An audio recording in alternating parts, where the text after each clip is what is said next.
മനസ്സ് തോന്നി പിന്നെ ആടെ കിടന്നു. പിന്നെ വേറെ രക്ഷയില്ലല്ലോ നമുക്ക്.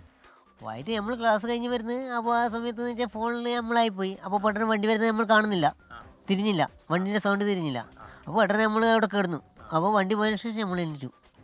അത് കഴിഞ്ഞ് സ്ഥിരം ഈ ട്രാക്കിലൂടെ സ്ഥിരം അതിൽ തന്നെ ഞാൻ വരുത്ത്, വണ്ടിയിൽ തന്നെ വരുത്ത്. ഈ ട്രെയിൻ കുറച്ച് ദൂരെ കണ്ടിട്ടില്ലേ? ഇല്ലില്ല, കണ്ടില്ല. പെട്ടെന്ന് ആ ശബ്ദം കേട്ടില്ല, തിരിഞ്ഞില്ല എനിക്ക്. ശബ്ദവും കേട്ടില്ല. കേട്ടില്ല, ഹോണടി തിരിഞ്ഞില്ല. ഒന്നും ഫോണിൽ ഒന്നും ഒന്നും കേട്ടില്ല. ഈ ട്രെയിൻ സ്ലോ ആക്കും അങ്ങനെ എന്തെങ്കിലും ഉണ്ടായോ? ഇല്ല, ഇല്ല. എന്തൊന്നും ഉണ്ടായില്ല. പെട്ടെന്ന് അതിന്റെ അടിയിൽ തന്നെ അങ്ങനെ കിടക്കാം എന്നുള്ള ധൈര്യം എങ്ങനെ തോന്നി? അത് പെട്ടെന്ന് നമുക്കൊരു ഇത് തോന്നി, അങ്ങനെ കിടക്കണം എന്ന് തോന്നി, നമ്മൾ കിടന്നു. വേറെ ഒന്നും ഉണ്ടായില്ല. ചില ആൾക്കാരൊക്കെ പറയുന്നത് ചേട്ടൻ മദ്യപിച്ചിട്ട് മദ്യലഹരിയിലായിരുന്നു. ഇല്ല, മദ്യപിക്കില്ല. ഒരു തുള്ളി കുടിച്ചിട്ടില്ല. തുള്ളിയില്ല, മദ്യപിക്കില്ല. പക്ഷേ ഈ ട്രാക്കിലൂടെ ഒക്കെ സ്ഥിരം നടന്നു പോകുന്നതാണെങ്കിലേ കുറച്ചും കൂടെ ഒക്കെ നമ്മൾ ഒരു സുരക്ഷ നോക്കണ്ടേ? നോക്കലുണ്ട്. പക്ഷെ ഞാൻ ഫോണിലായതുകൊണ്ട് നമുക്ക് പെട്ടെന്ന് തിരിഞ്ഞാൽ സ്കൂളിൽ നിന്ന് വിളിച്ചതാണ്. അപ്പോൾ നമുക്ക് അതിലായിപ്പോയി ശ്രദ്ധ, കുട്ടികളെ ശ്രദ്ധയായിപ്പോയി. അതുകൊണ്ട് പിന്നെ നമുക്കൊന്നും ചെയ്യാൻ കഴിയില്ല. അപ്പോൾ പെട്ടെന്ന് വണ്ടി വന്നു, നമുക്ക് അപ്പുറം ഇപ്പുറം തിരിയാൻ കഴിയാൻ സ്ഥിതിയായി. നമ്മളവിടെ കിടന്ന് ട്രെയിൻ പോയതിനു ശേഷം നമ്മൾ എണീറ്റു. മനസ്സ് തോന്നി പിന്നെ ആടെ കിടന്നു. പിന്നെ വേറെ രക്ഷയില്ലല്ലോ നമുക്ക്.